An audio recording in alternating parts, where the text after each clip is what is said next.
እንሰጣለን። ሁለተኛ እንስላለን። ስዕል እኛ እንጠቀማለን። እዚህ ጋር ኦሪቱ የሚለው በማናቸው ምስል የተሳለ ነው የሚለው። በማናቸውም ማለት ምስልና ስዕል ይለያያል። ምስል ማለት ይሄ እንደ ሐውልት ምናምን ነው። ስለዚህ እኛ እናደርጋለን። የመድኃኒዓለምን ስዕል እንስላለን።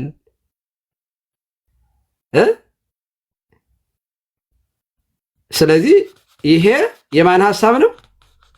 የነ ነብዩ ዘሪሁን ነው ማለት ነው።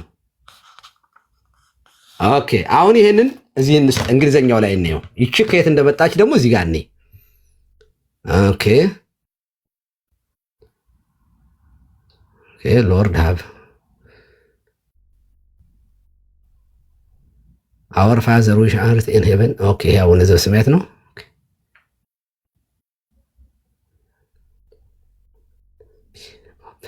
Only first down and from home no. Okay. Okay, the commandments and the people first. Okay. Knowing. በቃ ይሄ ነው። ይሄ ነው መጀመሪያው። ይሄ በሙሉ የምታዩት ይኸው እዚህ ጋር ህዝቡ አሜን የሚለው አለ። ይሄ የሚያነበው ዋናው የሚመራው የሚለው ይሄኛው ነው።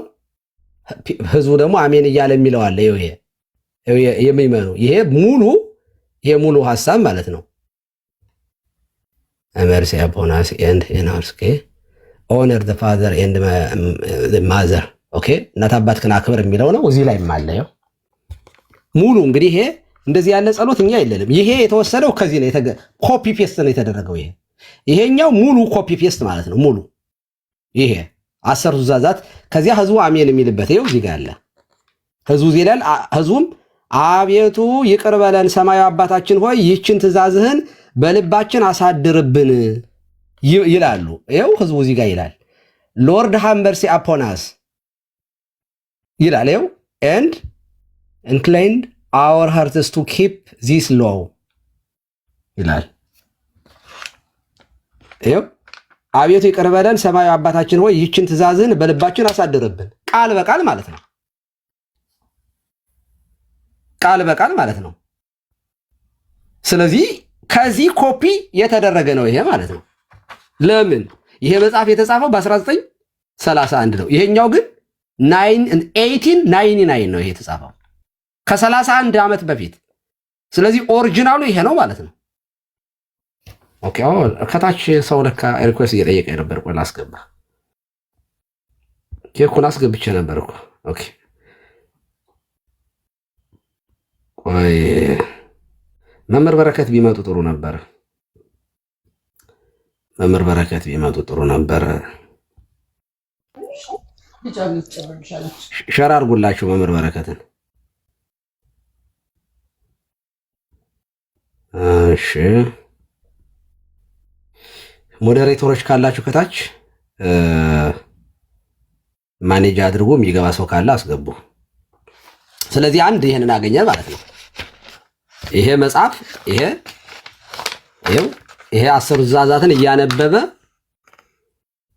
ከዚያ ሌላው ህዝቡ አሜን እያለ የሚደረግ በእኛ ቤተክርስቲያን አይታወቅም። ይሄ አታመንዝር፣ አትስረቅ፣ አቤቱ ይቅር በለን ሰማያዊ አባታችን ሆይ ይህችን ትእዛዝ በልባችን አሳድርብን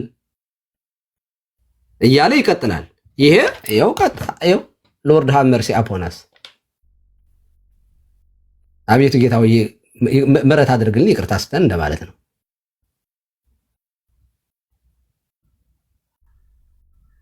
ኢንክሊን አወር ሀርትስ ቱ ኪፕ ዚስ ሎው እያለ በህጉ ልባችንን ጠብቅ እያለ ይቀጥላል።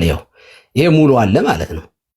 ይኸው አሳይቻችኋለሁ። ይሄ ከየት ጀምሮ ከዚህ ጀምሮ ማለት ነው። ከዚህ ጀምሮ እስከዚህ ድረስ ያለው የተወሰደው ይሄ እንደነገርኳችሁ 1899 ነው። ይሄ መጽሐፍ የአንግሊካኖች ቡክ የጸሎት መጽሐፍ የታተመው።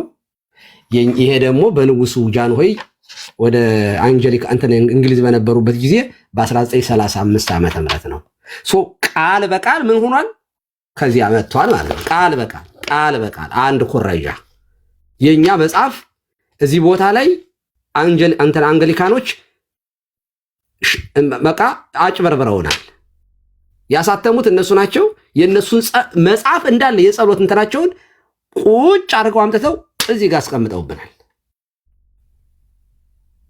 ስለዚህ ይሄኛውን እናወጣዋለን ማለት በነገራችን ላይ እኮ ምንም ማለት አይደለም። አሁን እውነት ለመናገር ይሄ እዚያ የጽድቅ መንገድ የሚለው ነው እንጂ ሰት የሚያመጣው ይሄ ምንም ችግር የለው ብንለው እኮ ምንም ችግር የለው። ግን ባለቤቶቹ እነሱ ናቸው፣ ያስከስሳል። ኩረጃ ነው ይሄ ኖ እንደዚህ ያለ ጸሎት የለንም እኛ። ይሄንን የምንልበት እኔ አላቅም።